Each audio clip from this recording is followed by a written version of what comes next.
అందరికీ ప్రభు పేరున వందనాలండి. వాక్యంలోకి వెళ్ళే ముందు ఒకసారి మనం ప్రార్థన చేసుకుందాము. మమ్మికిగా ప్రేమించి మా జయం గల యెహోవా, నీ పరిశుద్ధ పాదములకు వేలాది వందనములు యేసయ్యా. అయ్యా, ఇదిగో ఈ వాక్య పరిచర్యలు తోడుగా ఉండండి. ఈ వాక్యం బోధిస్తుండగా పరిశుద్ధ ఆత్మదేవ, నీ కృపతో మమ్మల్ని నింపి బలపరచండి. యేసు రక్తములో మమ్మల్ని కడిగి శుద్ధీకరించండి. అయ్యా, నీవే మహిమ గంత ప్రభావాలు చెల్లించుకొని వినగల చెవులు గ్రహించగల మనసులు దయచేయమని అతి త్వరలో రానున్న ప్రభుని యేసుక్రీస్తు ప్రభు పెట్టి బతిమలు పెట్టుకున్నాం. ప్రియ పరలోక తండ్రి, ఆమేన్. ఈరోజు టాపిక్ వచ్చేసి సంఘం గురించి మనము ధ్యానం చేసుకుందామండి. సంఘం అంటే ఎవరు? మనము క్రీస్తుతో మనం జతపడిన వాడము సంఘము. ఆయనతో శరీరంగా అమర్చబడిన వారము సంఘము. సంఘం అని దేవుడు ఎవరిని ఉద్దేశించి మాట్లాడుతున్నాడు అంటే మనల్ని ఉద్దేశించి మాట్లాడుతున్నాడు. ఎవరిని ఉద్దేశించి మాట్లాడుతున్నాడు అంటే మనల్ని ఉద్దేశించి మాట్లాడుతున్నారు. అయితే మనం ఒకసారి అపోస్తలుడైన పౌలు ఎఫెసీయులకు రాసిన పత్రిక 1వ అధ్యాయము 23వ వచనంలోకి వెళ్దాం. అక్కడ ఒక వాక్యం మనం చదువుకుందాము.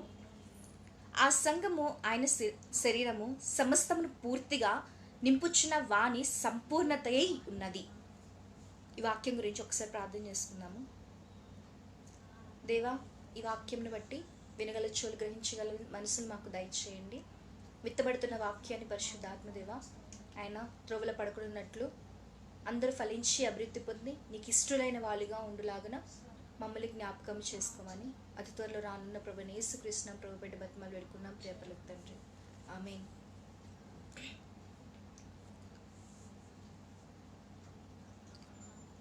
అపోస్తలుడైన పౌలు ఎఫెసీయులకు రాసిన పత్రిక 1వ అధ్యాయం 23వ వచనంలోని ఇక్కడ దేవుడు ఆ సంఘము ఆయన శరీరము. ఆ సంఘం అంటే ఎవరండి? మనము. ఆయన అంటే ఎవరు? గాడ్, దేవుడు. అయితే ఆయనకి మనం ఎలా ఉన్నామంట? మనము ఆయనకి శరీరముగా ఉన్నామంట. ఎంత చక్కని మాట అండి. మనము ఆయనకి శరీరంగా ఉన్నామంట. అయితే ఆయనకి మనమే శరీరం అయి ఉన్నాము కాబట్టి ఈరోజు మనం ఆయనకి శరీరంలో అయి ఉండుటకు అనగా ఆయనకి మనం ఇష్టలుగా ఉండటకు మన దేవుడు మనల్ని ప్రేమిస్తున్నాడు. అయితే మనం కూడా ఈరోజు దేవుని తిరిగి ప్రేమించాలి. అలాగే మన పాపక్షమాపణ, బాప్తిజమము, ప్రాచీన స్వభావము, నవీన స్వభావము,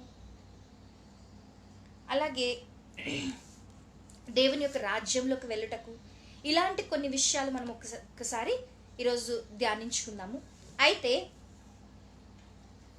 మనము దేవునితో కలిసి నడవాలి అంటే, ఆయనకి ఇష్టలుగా మనం ఉండాలంటే ఫస్ట్ మనకు కావలసిన ఇది ఏంటి అంటే first what the thing we do అంటే ఏం చేయాలి మనం? వి నీడ్ టు డూ అంటే మనం బాప్తిజం అనేది తీసుకోవాల్సి ఉంటుంది. అంటే బాప్తిజం అనేది ఎందుకు తీసుకుంటారు?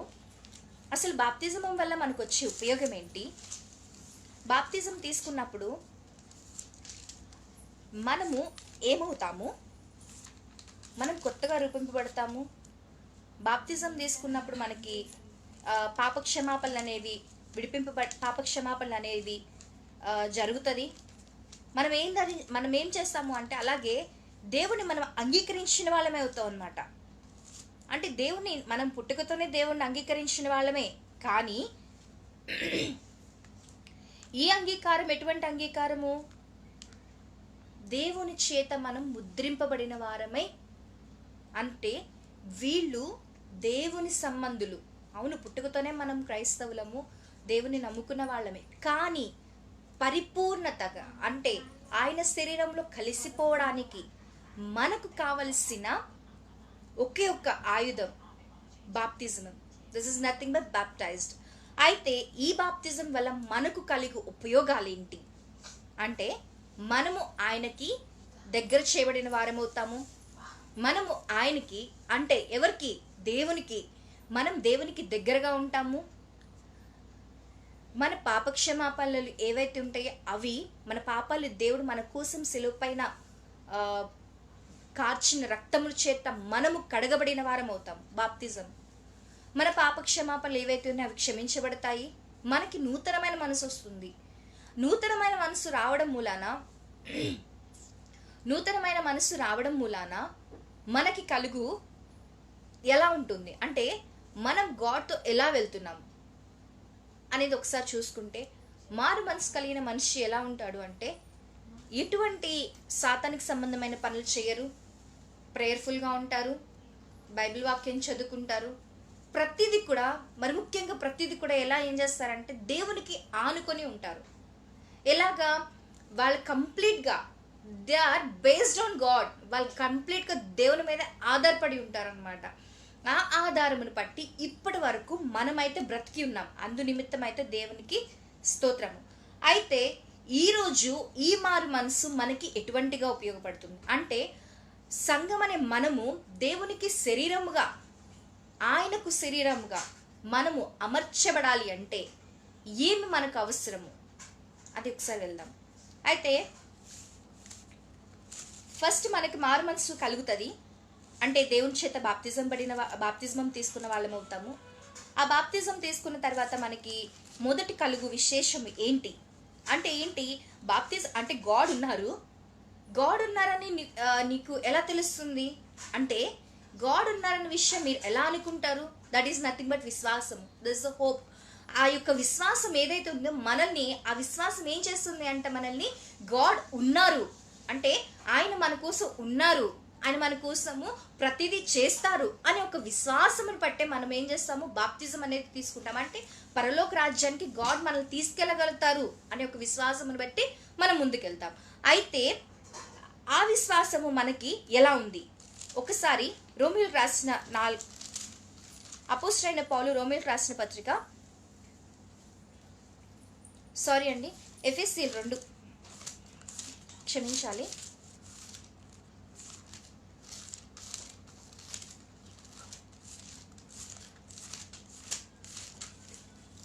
ఎఫెసీయులకు రాసిన పత్రిక 2వ అధ్యాయము 8వ వచనం. మీరు విశ్వాసము ద్వారా కృపచేతనే రక్షించబడి ఉన్నారు, అది మీ వలన కలిగినది కాదు, దేవుని వరమే. అయితే ఇక్కడ మనకేంటి అంట, విశ్వాసము ద్వారా మనకేమో దొరుకుతుందంట కృప. ఆ కృప అనేది ఎవరిస్తున్నాడంట? దేవుని వరము. అంటే అది దేవుని దగ్గర నుంచి మనకి ఉచితంగా కలిగినది.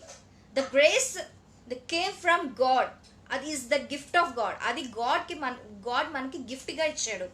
అయితే అది ఎలాంటిది అంట, మనము ఆయన యందు ఉన్నవారు అంటే ఏంటి? ఈరోజు మనకి ఈరోజు మనం చేస్తున్న వర్క్లోని ఎలాంటి విశేషంలోకి మనం వెళ్ళినా కానీ ఈరోజు మన పరిస్థితి ఏమవుతుంది అంటే, ఇది మనకి పని జరుగుతుంది. అదేంటి? ఒక హోప్, అదొక విశ్వాసం. అంటే ఈరోజు గాడ్ మనతో ఉన్నారు, అదేంటది? విశ్వాసము. ఆ విశ్వాసమును బట్టి దేవుడు మనకి ఏం చేస్తున్నాడు? మీరు నా యందు విశ్వసించి ఉన్నారు కాబట్టి నేను మిమ్మల్ని కృపచేత రక్షిస్తున్నాను. ఆ కృప అనేది ఎక్కడి నుంచి వచ్చింది? గాడ్ నుంచి వచ్చింది. అయితే ఈరోజు ఆ కృపని మీరు ఎలా పొందుకోగలుగుతున్నారు అంటే, మనం ఎలా పొందుకోగలుగుతున్నాము? ఆ కృప అనేది ఎలా పొందుకోగలుగుతున్నాం అంటే, దేవుడి దగ్గర మనము, దేవా నువ్వే నాకు దేవుడివి, నువ్వే నాకు నిజమైన దేవుడివి, నువ్వే నన్ను ఏలుతున్న వాడివి, నువ్వే నన్ను రక్షించిన వాడివి. కాబట్టి ఆ యొక్క విశ్వాసము మనకి కలుగుతుంది కాబట్టి కృప కూడా మనకి దొరుకుతుంది. అది ఎలాగ? వరము వలె దొరుకుతుందంట. ఆ కృప మనల్ని ఏం చేస్తుందంట, దేవుని దగ్గర నుంచి ఇంకా మనము దేవునిలోకి వెళ్ళడానికి, అంటే ఏంటి, మనము దేవునితో శరీరం ద్వారా మనము కలిసిపోవడానికి మనల్ని ఏం చేస్తుంది? రక్షిస్తుంది. ఎన్నో శ్రమలు వస్తున్నాయి, ఎన్నో ఇబ్బందులు వస్తున్నాయి, ఎన్నో ఇరుకులు వస్తున్నాయి, ఎన్నో ఆర్థిక ఇబ్బందులు వస్తున్నాయి, అనారోగ్య పరిస్థితులు వస్తున్నాయి. ఇవన్నీ కూడా మనకు దేవుడు కృప ఉంది అంటే ఇవన్నీ కూడా మన స్వస్థపరచువారు ఎవరు అంటే యెహోవా. కాబట్టి ఆ యొక్క విశ్వాసమే మనల్ని ఏం చేస్తుంది? కృప అనేది గాడ్ నుంచి మనకిచ్చి, మనము ఇటువంటి పరిస్థితుల గుండా వెళ్తుంటే అది ఏం చేస్తుంది? మనల్ని రక్షిస్తుంది. అది మనల్ని ఏం చేస్తుంది? రక్షిస్తుంది. అయితే ఈరోజు పాపం అనేది ఖచ్చితంగా మీ యందు చనిపోయి ఉందా అంటే చనిపోయింది. ఎప్పుడు? మీరు బాప్తిజం తీసుకున్నప్పుడు. మీ బాప్తిజం అనేది వెన్ బాప్టైజ్డ్ అది అయిపోయిన తర్వాత మనకి పాపం అనేది ఏమవుతుంది? క్షమింపబడుతున్నాము, ఎలాగ రక్షింపబడుతున్నాము అంటే మనకి the old life has gone, we are reborn. అంటే ఏంటి? మళ్ళీ తిరిగి మనము దేవునిలో కొత్తగా పుట్టి ఉన్నాము. ఆ కొత్తగా పుట్టడం వలన మనకు కలిగిన రక్షణ, దాన్ని ఏం చేయాలి? మనం కాపాడుకోవాలి. అండ్ అండ్ ఇప్పుడు గాడ్ మన కోసం పాపాలు చేసాము, బాప్తిజం తీసుకున్నాము, పాపాలు చేసాం, బాప్తిజం తీసుకున్నాము. ఆ తర్వాత మనము పాపం చేయొచ్చా అంటే చేయకూడదు. ఎందుకు అంటే దేవుడు మన పాపముల కోసం ఒక్కసారి మరణించబడ్డాడు. మనం పదే పదే చేసే పాపాలకి దేవుణ్ణి, దేవా నన్ను క్షమించు అని అడిగితే దేవుడు ప్రతిసారి క్షమిస్తాడా? ఈరోజు మనం పరీక్షించుకుంటే దేవుడు ప్రతిసారి మనల్ని క్షమించడు. ఒక్కసారి మనకు శరణం, the refuge come from only one time. ఒక్కసారి అంటే ఎవ్రీ టైం దొరుకుతుంది. అది ఎలాగా? తెలిసి తెలియక మన అలవాట్లో పొరపాటులు కలుగు చేయు పాపము వలన మనకి క్షమాపణ దొరుకుతుంది. మనం everyday we getting everyday daily bread. అంటే ఏంటి? ఎవ్రీడే మనకి దేవుని దగ్గర నుంచి విమోచన అనేది దొరుకుతుంది. అది ఎలాగా? మనము తెలిసి చేసినా తెలియక చేసినా మనం చేసిన పాపాన్ని ఒప్పుకోవాలి. ఆ ఒప్పుకున్న పాపం ఏదైతే ఉంటుందో అది మనం ఒప్పుకున్నప్పుడు మనము కరెక్ట్గా ఒకవేళ వెళ్తాము. అది కరెక్ట్గా ఒక వేలో ఎలా వెళ్ళబడతాము? కరెక్ట్గా ఎలా వేలో వెళ్ళబడతాము అంటే మనము మారు మనసు పొందేశాము అంటే రక్షింపబడి ఉన్నాము, పాపాలు క్షమింపబడినవి. అయితే ఒక పాత్ర, క్లీన్డ్ పాత్రను పట్టుకొని మనం నడుస్తున్నప్పుడు దాంట్లో అనేకమైన దుమ్ము, ధూళి అలాంటివి వస్తూ ఉంటాయి. అలాంటివి వచ్చినప్పుడు మనం ఏం చేస్తాం? ఆ పాత్ర నీట్గా ఉండడానికి ఏం చేస్తాము? అది క్లీన్ చేస్తాము. అండ్ ఆ క్లీన్ పాత్రను ఏం చేస్తాం? Use that. ఆ క్లీన్ పాత్రను ఏం చేస్తాం? యూజ్ చేస్తాం. బట్ ఇక్కడ యూజ్ చేసేది మనము కాదు, గాడ్ యూజ్ చేస్తారు. అంటే ఆ పాత్ర ఎవరైపోయి ఉన్నామో మన యొక్క హృదయం అయిపోయి ఉంది. అంటే మన హృదయము ప్రతిరోజు క్లీన్ చేసుకోవాలి. We need to clean our heart everyday. అందుకే మనకి ప్రతిరోజు దేవుడు అంటాడు, మనకు ప్రతిరోజు డైలీ బ్రెడ్. అంటే ఏంటి? దేవుని యొక్క వాక్యము ప్రతిరోజు మనకు దొరుకుతుంది. ఆ దొరికిబడే వాక్యం ఎలాంటిది అంటే మనల్ని క్లీన్ చేసుకోవడానికి, మనల్ని దేవుడి దగ్గరికి ఇంకా దగ్గర చేయడానికి అది మనల్ని ఏం చేస్తుంది? క్లీన్ చేస్తుంది. ఆ క్లీన్ చేస్తున్న పాత్రను ఏం చేస్తాము అంటే మనం దేవునికి అప్పచెప్పేస్తాము. అంటే ఏంటి? మన హృదయాన్ని దేవునికి అప్పచెప్పేస్తాము. వెన్ మన హృదయం ఎప్పుడైతే గాడ్కి ఇస్తామో ఆ హృదయం ఏమైతుంది అంట, దేవుడు దాన్ని స్వీకరిస్తాడంట. ఆ క్లీన్ పాత్ర ఏదైతే ఉందో అది స్వీకరిస్తాడు. అది స్వీకరించినప్పుడు ఏమవుతుంది అంటే మనము ఆయన దగ్గర చక్కగా అమర్చబడి ఉంటాం. అంటే ఏంటి? మనము ఆయన పోలికగా ఉంటాము. మన ఒక మిర్రర్ ఉంటుంది. ఆ మిర్రర్లో మనం ఏదైనా చూసుకున్నప్పుడు కొన్ని పరిస్థితులు బట్టి, కొన్ని అంటే ఐదర్ బాడీ పరంగా, పై రూపాన్ని బట్టి మనము ఏదైనా సరి చేసుకోవాలంటే మనకి ఏం కనపడుతుంది? ఆ మిర్రర్లో మన ఇమేజ్ కనపడుతుంది. ఆ ఇమేజ్ ఏం చేస్తుంది? మనల్ని సరి చేసుకుంటుంది. అంటే ఈరోజు మన ఇమేజ్ ఎక్కడ చూసుకోవాలి? ఈ యొక్క గ్రంథం ద్వారా చూసుకోవాలి. ప్రతిరోజు మనకి పాపక్షమాపణ అనేది దొరుకుతుంది. కానీ అది తెలిసి చేసినా తెలియక చేసినా, మనం ఎంత చేసినా దేవుడు మనకి క్షమించేస్తాడు అనుకోవడం కూడా కరెక్ట్ కాదు. ఈరోజు నేను రక్షింపబడ్డాను, బాప్తిజం తీసుకున్నాను, ఇంక నేను పాపం చేయొచ్చులే, నాకు ఒక ముద్ర ఉందిలే అని అనుకోకండి. త్రాసులో దేవుడు మనల్ని తూలుతాడు. ఆ తూలినప్పుడు మన పాపము కంటే మన నీతి ఎక్కువగా ఉన్న ఎడల మనకి పరిశుద్ధులుగా మారుతాము. మన పరిశుద్ధులుగా మారినప్పుడు మన పరిస్థితి ఏమవుతుంది? మనకి మహిమ వస్త్రాన్ని దేవుడు ధరింపజేస్తాడు. అంటే జీవ కిరీటాన్ని దేవుడు మనకిస్తాడు. ఆ జీవ కిరీటాన్ని మనం పొందుకోటకు సిద్ధంగా ఉండాలి. ఆ జీవ కిరీటము గాడ్ నుంచి మనకు వస్తుంది. అయితే అది ఎఫెసీ రాసిన పత్రిక 5వ అధ్యాయము 15వ వచనము.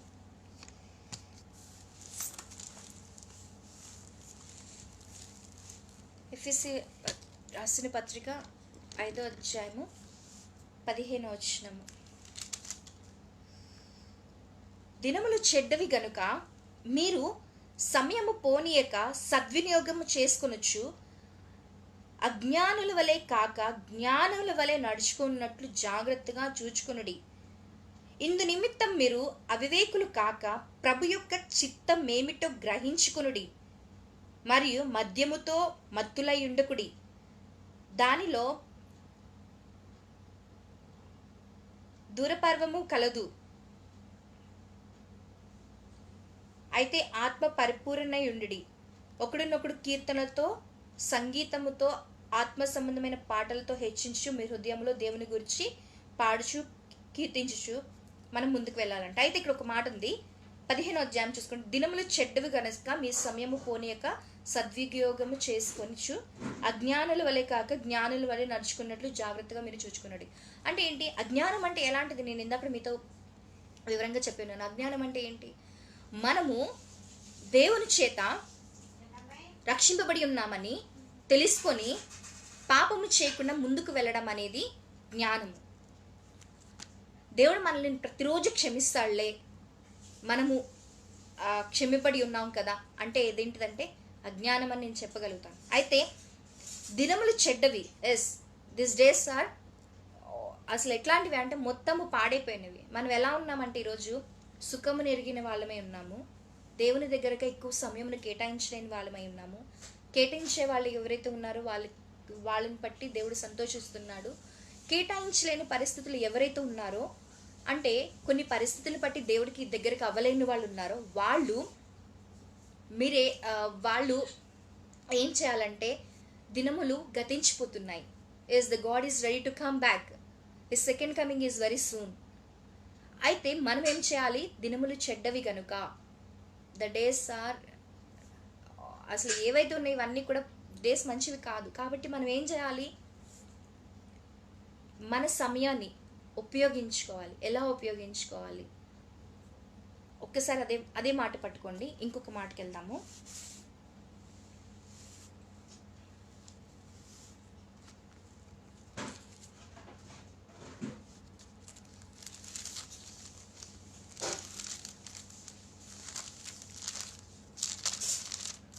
రెండో తిమోతి రాసిన పత్రిక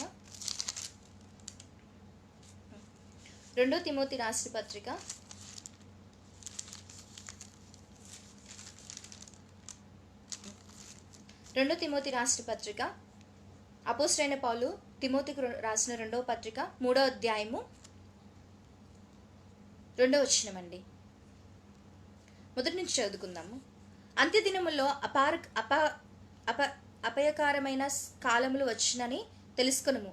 ఏలయనగా మనుషులు స్వార్థ ప్రియులు, ధనాపేక్షులు, బింగములాడువారు, అహంకారులు, దూషకులు, తల్లిదండ్రులు అవిధేయతయు కృతజ్ఞత లేనివారు, అపవిత్రులు, అనురగహతులు, అతిద్వేషులు, అపవాదుకులు, అజితేంద్రులు, క్రూరులు, సజ్జన ద్వేషులు, ద్రోహులు, మూర్ఖులు, గర్వాంధులు, దేవుని కంటే సుఖానుభవమును ఎక్కువగా ప్రేమించేవారు. లాస్ట్ లైన్ ఒకసారి చూసుకుందామా అండి. దేవుని కంటే సుఖానుభవమును ఎక్కువగా ప్రేమించేవారు.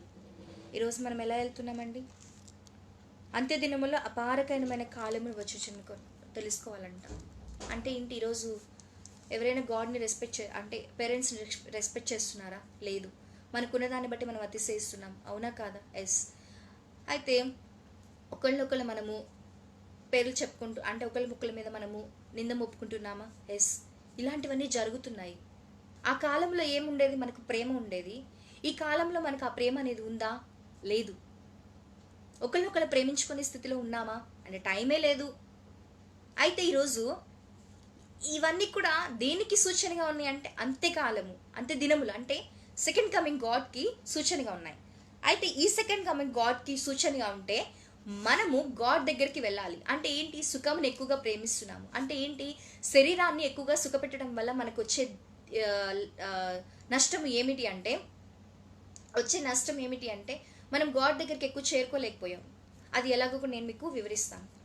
ఒకసారి మళ్ళీ ఫిలిప్పీలకు రాసిన పత్రిక, అపోస్తలుడైన పౌలు ఫిలిప్పీలకు రాసిన పత్రిక 3వ అధ్యాయము 19వ వచనం. నాశనమే వారి అంతము, వారి కడుపే వారి దేవుడు. వారు తమ సిగ్గు పడవలసిన సంగతులను యందు అతిశయపడుచున్నారు. భూ సంబంధమైన వాటి యందు మనసుంచుచున్నారు. మన పౌరస్థితి పరలోకమందున్న అక్కడ నుండి ప్రభువైన యేసు క్రీస్తు అను రక్షణ నిమిత్తము కనిపెట్టుకొని ఉన్నాము. అయితే ఇక్కడ నాశనమే వారికి అంతమంట. మనం ఈరోజు సుఖాన్ని ఎక్కువగా అవును, ఈరోజు మనకి కావాల్సిన తిండి దొరుకుతుంది. గాడ్ కూడా ఒక మాట చెప్పారు, ఏమని అంటే రేపటి గురించి ఏం సంభవించినో మీరు తెలియదు, కాబట్టి మీరు ఈ దినమును బట్టి దీన్ని బట్టి ఈరోజు మనము కృతజ్ఞతాస్తుతులు చెల్లిస్తూ ఉండాలంట. ఈరోజు మన బిజీ లైఫ్లో ఈరోజు గాడ్కి మనకు ప్రయారిటీ ఇస్తున్నామా? మన ఫస్ట్ ప్రిఫరెన్స్ మనకు గాడ్కి ఇస్తున్నామా? ఉదయం లేచి మన పనులతో గాడ్ హెల్ప్ తీసుకుంటున్నామా? లేదా ఫాస్ట్గా మన ఫాస్టెస్ట్ లైఫ్లోని మనము ముందుకు వెళ్ళడానికి గాడ్ హెల్ప్ తీసుకుంటున్నామా? ఆ గాడ్ హెల్ప్ తీసుకునే వాళ్ళకి ఆ యొక్క సెన్సేషన్ అంటే ఏంటి, ఆ యొక్క సెన్స్, అది ఒక అనుభవం ఎట్లా ఉంటుంది అంటే చాలా మధురంగా ఉంటుంది. ఎందుకంటే దేవుడు ప్రతిరోజు మనల్ని ప్రేమిస్తున్నాడు, ప్రతిరోజు మన పాపక్షమాపణలు ఒప్పుకుంటున్నాము, మనం మారు మనసు పొంది ఉన్నాము. అయితే మారు మనసు పొందిన తర్వాత మనకు కావాల్సింది ఏంటి? ప్రార్థన.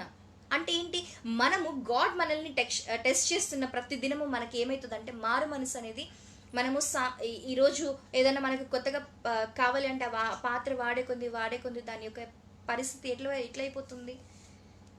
కొన్ని పాత్రలు ఏమైతే ఉంటే అవి సానపట్టే కొద్దిగా షార్ప్నెస్ వస్తుంది.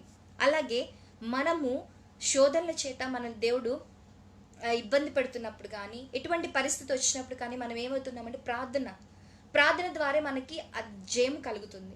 వి need to pray every day and we need to take the help from God every day through prayer ద్వారా మనం ఆయన యొక్క హెల్ప్ తీసుకోవాలి. The connection between God and us మనకి ఎలాంటిది ఉంది అంటే ఒకటే ప్రేయర్.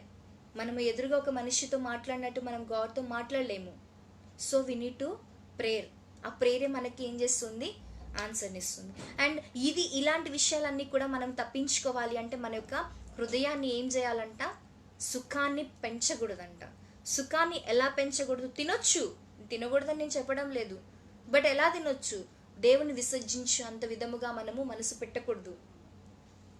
దేనిపైన మనసు ఆనుకుంటుందో అంటే మన మనసు ఈరోజు దేనిపైన ఉంటుందో ఆ ఉన్న మనసు దేవునిపైన మన మనసు ఉంటుందో అది మనకు విగ్రహం అని దేవుడు బైబిల్ వాక్యం నందు తెలియజేస్తున్నాడు. అయితే ఈరోజు మన కడుపే మనకు దేవుడు. Yes, some peoples like food, that is not wrong, but మనము సుఖాన్ని ఎరిగే అంత విధముగా మనము ఉండకూడదు అని నేను ఈ వాక్యం ద్వారా తెలియచేయాలని అనుకున్నాను. అలాగే మనము దేవుని యందు విశ్వాసం ఉంచి నడవాలి. విశ్వాసం వలన వచ్చు జీతము మనం విశ్వసించిన ఎడల మనకి దేవుని దగ్గర నుంచి వచ్చు ఇది ఏంటంటే కృప. మనము దేవుని శరీరమైంది సంఘముగా అమర్చబడాలి అంటే మనకు కావలసిన థింగ్స్ ఏవైతే ఉన్నాయో అంటే దేవుని చేత మనము శరీరంగా అమర్చబడి ఉండాలంటే మన అధికారము మనదై ఉండకూడదు. అంటే ఫస్ట్ మనం క్లీన్ మనము ప్రకటన గ్రంథము ఒకసారి పరిశీలించుకుంటే, ప్రకటన గ్రంథము 3వ అధ్యాయం 29వ వచనంలో ఒక్కసారి చూసుకుంటే గనక 3వ అధ్యాయం 29వ వచనంలో చూసుకుంటే అక్కడ ఏమని తెలియజేయబడుతుంది అంటే, ఆయన మనకు హృదయ ద్వారం దగ్గర నిలబడి తలుపు తడుతున్నాడంట. ఎవరైతే నా యొక్క మాట అంటే నా యొక్క స్వరము విని తలుపు తీసినలా నేను అతని యొద్దకు వచ్చి, చూద్దాం 20వ వచనం, ఇదిగో నేను తలుపు వద్ద నిల్చుండి తలుపు తట్టుచున్నాను. ఎవడైనా నా స్వరం విని తలుపు తీసినలా నేను తన యొద్ద వచ్చి నాతో కూడా అతను భోజనము చేయదు. ఎలాంటి భోజనము అంటే పరలోక రాజ్యపు అనే భోజనం మనం చేస్తాము. అంటే ఏంటి? మనం ఆయన స్వరం వినాలి అంటే గాడ్ ఏమంటారు హార్ట్లో నిలవాలి అంటే ఫస్ట్ మనం ఏం చేయాలి అంటే హార్ట్ని క్లీన్ చేసుకోవాలి. We need to clean our heart. అదే నేను ఇందాక చెప్పాలనుకుంది. పాపమును బట్టి మనము వచ్చే జీతం ఏంటి? మరణం. సో ఆ మరణం మనకి సంభవించకుండా ఉండాలి అంటే గాడ్తో మనము శరీరంగా అమర్చబడి ఉండాలంటే మనము ప్రతిదీ కూడా గాడ్కి ఈక్వల్గా ఉండాలి. గాడ్లో మనం చూసుకుంటే ఎటువంటి పాపం ఉండదు. ఆయన మన కోసం రక్తము కార్చి ఉన్నాడు. అయితే మనకు మారు మనసు కలిగి పాపక్షమాపణ నిమిత్తము మనం చచ్చిన వారమై నీతి విషయములు మనం బ్రతుకున్నట్లుగా ఆయన యొద్దకు మనం చేర్చబడాలి. తర్వాత మనము ఓర్పుతోనూ సహనముతోనూ మనం దేవుని యొద్దకు వెళ్ళాలి, విసుగకూడదు. గెత్సెమనే తోటలో శిష్యుల దేవుడు ఎంత విసిగించినా కానీ దేవుడు అక్కడ ఏం చేశాడు, ప్రే చేసి వాళ్ళని ఏం చేశాడు, ఆ యొక్క ప్రే చేసి గాడ్ ఏం చేస్తారు అంటే వాళ్ళని ప్రార్థన చేయమని చెప్పినప్పుడు వాళ్ళు ఏం చేస్తారు, మత్తులై పడుకుంటారు. ఆ మత్తులై పడుకున్నప్పుడు దేవుడు ఏం చేస్తాడు, బాధతో వెళ్ళిపోయి వాళ్ళ శిష్యుని లేపి మళ్ళీ ప్రే చేయమని చెప్తాడు. అక్కడ ఒక మాట ఏమంటాడు, శోధనలో పడకున్నట్లు మెలకువ కలిగి ప్రార్థించాలి అంటున్నాడు. సో ఈరోజు మనం పాపం చేయకుండా ఉండాలి అంటే మనకి ప్రొటెక్టెడ్గా ఒక షీల్డ్ అవసరం. The shield is nothing but God's blood. So ఈరోజు మనకు మారుమనసు కలిగి పాపక్షమాపణ నిమిత్తం మనము మారుమనసు కలిగిన వారమయ్యి దేవుని యొద్దకు అమర్చబడి ఉండాలి. అంటే ఏంటి, ఆయన సంఘముగా ఉండాలి అంటే ఈరోజు మనము క్లీన్ చేసుకోవాలి. We need to clean our heart first of all. Unclean heart గాడ్కి నచ్చదు. సో అన్క్లీన్ హార్ట్ని ఏదైతే ఉందో దాన్ని మనం తీసేసేసి మన హార్ట్ ఏదైతే ఉందో అది క్లీన్ చేసుకోవాలి. ఎలా చేసుకోవాలి, ప్రార్థన ద్వారా పశ్చాత్తాపంతోనూ మారు మనసు కలిగి క్లీన్ చేసుకోవాలి. ఆ క్లీన్ చేసుకున్న హార్ట్లోకి గాడ్ని రమ్మని చెప్పి మనం ఆహ్వానించాలి. అండ్ వెన్ హీ స్టేస్ అంటే ఏంటి, అప్పుడు మనం చేస్తాం మన చిత్తం అనేది నెరవేర్చబడదు. అంటే ఏంటి, ఆయన ఇప్పుడు మన బాడీలోని ఈ నర్వ్స్ ఏవైతే ఉన్నాయో ఆ నర్వ్స్ అన్ని ఇన్ఫర్మేషన్ మన బాడీకి వెళ్ళడం బట్టి మనం హ్యాండ్స్ అయితే బాడీ మొత్తం కూడా కదలబడుతుంది. అయితే ఇక్కడ దేవుడు ఏం చెప్తున్నాడు, సంఘమునకు శిరస్సు నేనై ఉన్నాను అంటున్నాడు. అంటే ఏంటి, సంఘము ఎవరు, మనకి ఎవరు ఉన్నారు, శిరస్సు గాడ్ ఉన్నారు. గాడ్కి చిత్తముగా మనం గాడ్ చిత్తము తెలుసుకోవాలి అంటే మనం ఏం చేయాలి, ప్రార్థన చేయాలి. మనం ప్రార్థన చేస్తే మన స్వయం మనలో ఉండదు, మన యొక్క ఏమంటారు స్వార్థము మనలో ఉండదు. తర్వాత ప్రేమ కలిగి ఉంటాము, దేవునికి ఇష్టలుగా ఉంటాము, ఆయన చిత్తము నెరవేర్చబడే వారమై ఉంటాము. అయితే మన క్లీన్ హార్ట్ అయిపోతున్నప్పుడు, ఆ క్లీన్ హార్ట్ అయిన దగ్గర మనం ఎవరుంటారు, గాడ్ ఉంటారు. ఆ గాడ్ ఉన్నప్పుడు మనం ఏం చేయాలి అంటే మనము అది పట్టుకొని మనం ముందుకు సాగాలి. ఆ గాడ్లో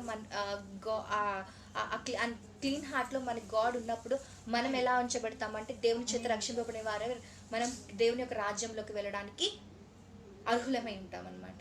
ఈరోజు మనము సంఘము, మన సందే సంఘం ఏదైతే ఉందో ఒకరి చేతిలో ఒకళ్ళు ప్రేమించబడిన వారమై నిలబడి ఉండాలి. అయితే నేను ఇంకొక మాట తెలియజేయాలనుకుంటున్నాను.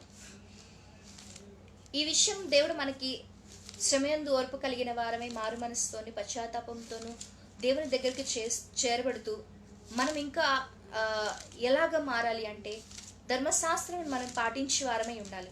ధర్మశాస్త్రం మనకి ఎన్నో 10 సూత్రాలు మనకి తెలియజేయబడి ఉంది. అయితే ఆ ధర్మశాస్త్రంతో పాటు మనకి దేవుడు ఇంకొకటి మనకి కొత్త నిబంధనలు కూడా ఇచ్చారు. అదేంటిది, మత్తయి సువార్త మనం 5వ అధ్యాయం మొదలుకొని చూసుకుంటే కనుక దేవుడు బాప్తిజం తీసుకున్న తర్వాత నుంచి 7వ అధ్యాయం వరకు అనేకమైన సూత్రాల ద్వారా అంటే అనేకమైన కమాండ్మెంట్స్ ద్వారా గాడ్ మనకి తెలియజేయబడి ఉన్నాడు. అయితే ఆ తెలియజేయబడిన దాంట్లో ఒక పాయింట్ ఆఫ్ తీసుకుంటే నరహత్య చేయవద్దు. అది ఆ మాట ఎక్కడుంది అంటే మత్తయి సువార్త 5వ అధ్యాయము 21వ వచనం నుంచి చూసుకుంటే నరహత్య చేయవద్దు అన్నాడు. నరహత్య చేయవద్దు అంటే ఇంకొకరిని తీసుకెళ్ళి కత్తితో పొడి చేయడం కాదండి. అది ఏంటంటే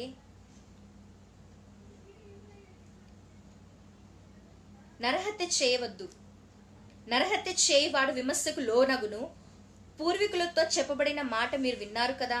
నేను మీతో చెప్పినదేమనగా తన సహోదరుని మీద కోపపడు ప్రతివాడు విమర్శకు లోనగును. తన సహోదరుని చూచి వెద్దుడా అని చెప్పువాడు మహాసభకు లోనగును. ద్రోహి అని చెప్పువాడు నరకాగ్నికి లోనగును. కావున నీవు బలిపీఠం వద్ద అర్పణ నర్పించుండగా నీ మీద నీ సహోదరుని విరోధం మేమైనదు కలదని అక్కడ నీకు జ్ఞాపకము వచ్చిన ఎడలా, నీ సహోదరునికి విరోధం ఏమైనదు కలదని అక్కడ నీకు జ్ఞాపకం వచ్చిన ఎడల అక్కడే బలిపీఠము నెదుటని నీ అర్పణను విడిచిపెట్టి మొదట వెళ్ళి నీ సహోదరునితో సమాధానపడము. అట్లు తర్వాత వచ్చి నీ అర్పణ అర్పించుము.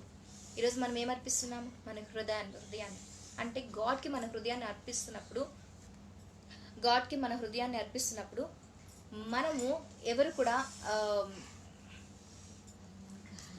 గాడ్కి మనము హృదయాన్ని అర్పిస్తున్నప్పుడు మన సహోదరుని మీద కోప్పడినా అంటే వ్యర్థుడా అని చెప్పి మన సహోదరుని కూడా మనం ఇష్టానుసారంగా మాట్లాడినా కానీ ఇష్టానుసారంగా మాట్లాడినా కానీ మనం ఏమవుతాం ఈరోజు? విమర్శకు లోనవుతామంట. when we are going to pray when we are going to pray we need to repent ourselves. we need to మనం వెళ్ళి మన ఎవరైతే స్నేహితులు ఎవరైతే ఉన్నారో, మనం ప్రతి 13 సాబత్ మనము లార్డ్ సప్పర్ని చేస్తున్నప్పుడు మనం ఎవరినైనా ద్వేషించినా, ఎవరిని మనం ప్రేమించలేని స్థితిలో ఉన్నా మనం ఏం చేయాలి అంటే వాళ్ళని క్షమించమని అడగాలి, వాళ్ళతో సమాధాన పడాలి. సమాధాన పడినప్పుడు చూడండి, పాత నిబంధన ప్రకారంగా చూసుకుంటే అన్ని బలుల కంటే ఎక్కువగా ఏ బలి అంటే ప్రాముఖ్యమైనది సమాధాన బలి. ఇంకొకరితో సమాధాన పడకుండా ఉన్నప్పుడు నీ క్రియ అనేది జరగదు. అంటే ఏంటి? నువ్వు సమాధాన పడకుండా నువ్వు వెళ్ళి ప్రే చేస్తున్నా కానీ ఆ ప్రేయర్లో నీకు ఒక నొప్పి కలుగుతుంది. ఏంటి? ఈరోజు నా సహోదరిని నేను గాయపరిచాను, తన హృదయాన్ని గాయపరిచానని చెప్పి మీరైతే నేనైతే ఏమి కూడా మనం హృదయంలాగా ఉండదు. ఒకటే కలవరపడతా ఉంటాం. కలవరపడే చోట ఏమవుతుందంటే శోధన వస్తుందంట. సో మనం కలవరపడకుండా మన బలిపీఠాలు మనం కట్టుకోవడం అంటే ఏంటి? బలిపీఠం మీద మన హృదయాన్ని అర్పించుకొనొచ్చు. మన సహోదరిని ద్వేషించకుండా వాళ్ళని ప్రేమిస్తూ ముందుకు సాగాలి. దేవుడు కూడా ఒక మత్తయి సువార్త, అదే మత్తయి సువార్తలో ఒకటి మాట చెప్పాడు. ఏమని అంటే రోగులకి వైద్యము కానీ అనారోగ్యులకి వైద్యము కానీ రోగులకి కాదని తెలియజేస్తున్నాడు. అంటే ఏంటి? ఈరోజు మనం ద్వేషించు వారి దగ్గర మనం ప్రేమించబడాలి. అంటే ఏంటి? ద్వేషించు వారి దగ్గర మనం ప్రేమించబడటం బట్టి మనకి వచ్చే లాభం ఏంటి అమ్మా అంటే సంఘమునకు అంటే ఏంటి? ఆయన ఇష్టలకై ఉంటాము. ఆయన దగ్గరికి మనం చేరడానికి అంత ఈజీ కాదు. దీంట్లో అనేకమైన సూత్రాలు, అనేకమైన అధ్యాయాలు, అనేకమైన ప్రతి మాట, దానిలో దాగిన మర్మము దేవుడు మనకి ప్రతి క్షణము మనం బైబిల్ చదువుతున్నప్పుడు అనేకమైన స్థితిలో చదవగా మనం ధ్యానిస్తుండగా ఆయన ప్రేమ మనకు తెలుస్తుంది, ఆయన వాత్సల్యం మనకు తెలుస్తుంది.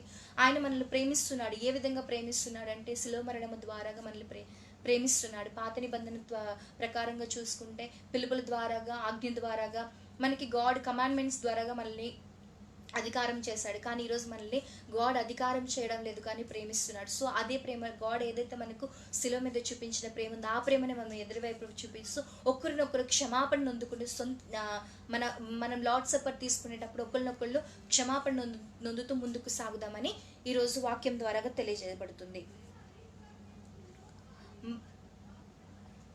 అలాగా మనము ముందుకు సాగాలి. అయితే అలాగే వెళ్ళాలి. ఈరోజు సంఘము దేవుని దగ్గర కట్టబడాలి అంటే ఇంకొక మర్మం చూసుకుందాము. రోమీయులకు రాసిన పత్రిక 4వ అధ్యాయము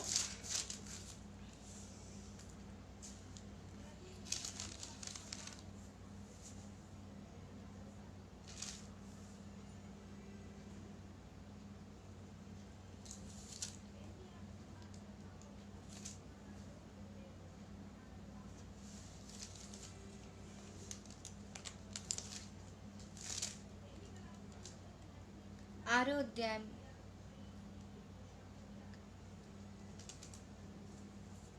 రోమిల్ రాసిన పత్రికలో దేవుడు ఒక మనకి ప్రాముఖ్యమైన విషయాన్ని తెలియజేస్తున్నాడు. అది ఏంటి అంటే విశ్వాసము గురించి. 4వ అధ్యాయము రోమిల్ రాసిన పత్రిక 4వ అధ్యాయము 20వ వచనం. అవిశ్వాసం వలన దేవుని వాగ్దానమును గురించి సందేహింపక దేవుని మహిమపరచు ఆయన వాగ్దానము చేసిన దాన్ని నెరవేర్చుకున్నట్టుకు సమృద్ధుడని రుడుగా విశ్వసించి విశ్వాసం వలన బలము నొందుదు. అంటే ఏంటి? దేవుని యొక్క విశ్వాసమును వలన మనకు వచ్చే మహిమను, అంటే దేవుడు మనకి ఇచ్చే మహిమను మనం రుడిగా నమ్మొచ్చు, ఆయన ముందుకు వెళ్ళాలి. అయితే ఇంకొక మర్మం కూడా ఉంది. ఏంటి అంటే ఒలివ మొక్క. అబ్రహాము సారా విషయానికి వస్తే అబ్రహాము సారా విషయంలోని మనకి గాడ్ ఏం తెలియజేస్తున్నాడు? సారాకి గర్భం లేనప్పుడు సారా ఏం చేస్తుందంటే ఇంకొకరితో పోయి నాకు పిల్లల్ని తీసుకురమ్మని చెప్తుంది. వృద్ధుడైనప్పుడు దేవుడు తన వాగ్దానాన్ని ఇస్తాడనమాట. ఏమని? మీరుకు పిల్లలు పుడతారు అని చెప్పేసి ఇస్సాకుని కుమారుడిగా ఇస్తారని చెప్పి దేవుడు వాగ్దానం చేసినప్పుడు వాళ్ళు నమ్మలేని పరిస్థితున్నప్పుడు నమ్మక వాళ్ళ విశ్వాసం ద్వారాగా సార గర్భము ధరించినప్పుడు వాళ్ళ విశ్వాసం ఏమవుతుందంట? పెంపబడింది అనమాట.